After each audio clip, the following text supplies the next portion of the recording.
first step in voting procedure is identification of the voting population of our country. Every adult in our country is allowed to vote. That is, every citizen above the age of 18, irrespective of gender, caste, religion, economic background, geographical location, etc., is allowed to vote. To identify the voting population, the government issues something known as a voter ID. Now, once a person turns 18, he or she can go to a government office and get a voter ID. And once he or she has a voter ID, it means that they are part of the voting population and are allowed to vote in all elections held by the government. Second step in voting procedure is dividing the country into different constituencies. Now, constituency is an area, and all the voters within that area elect their leader who will represent his constituency in legislative houses. So now, for example, Bangalore urban and Bangalore rural are two constituencies in Bangalore. So majority of the voters in Bangalore rural have voted for a particular person who represents Bangalore rural in legislative houses. The third step in voting is filing of nominations by parties. Now, as you all know, there are over 100 parties in our country who stand for elections every 5 years. So every party that wishes to stand for elections has to file a nomination with the Election Commission stating that they are interested in standing for elections for this particular year. You can also note that not only parties but individual candidates as well can file a nomination for elections. But the only restraint is that every person filing a nomination has to be over the age of 30 and has to be an Indian, or else they cannot stand for elections in India. The fourth step in voting procedure is verifying the details given by the nominations by the Election Commission. So now the parties and candidates are required to give various details to the Election Commission when they file their nomination. So now the Election Commission goes through the details given by the candidates and decides whether the candidate is eligible to stand for elections or not.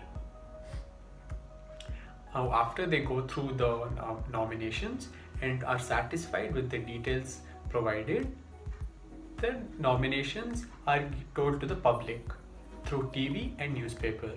So now Election Commission through mass media informs all the voters that these are all the nominations that are there for us to choose from. The fifth step in voting procedure is campaigning for elections. Now, after the Election Commission has told the parties and candidates that they can go ahead and stand for elections, they begin their campaigning process.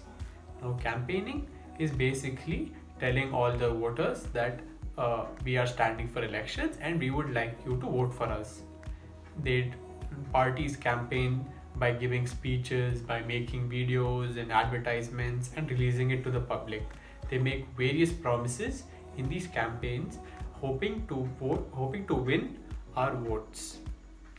Please note that all campaigning for elections are stopped 48 hours, that is 2 days before the elections day. The sixth step in voting procedure is the voting day. Now, on the voting day, all the voters in a constituency go to the voting booth.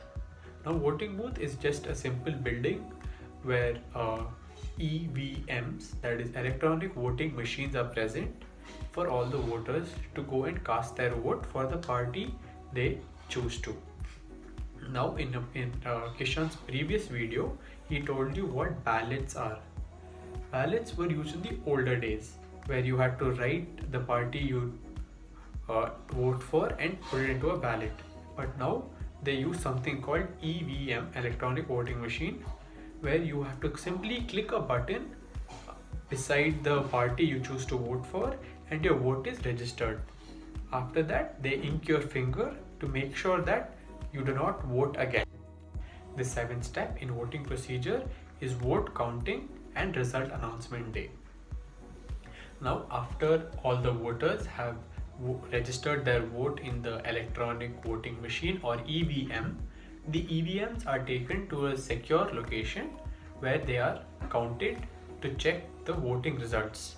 Whichever candidate has the maximum number of votes in that particular constituency becomes the leader for that constituency. The final step in voting procedure is forming of the ruling party.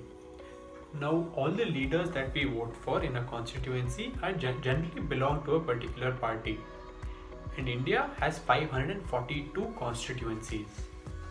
To form the ruling party in Lok Sabha, a particular party should have more than 50% of the votes.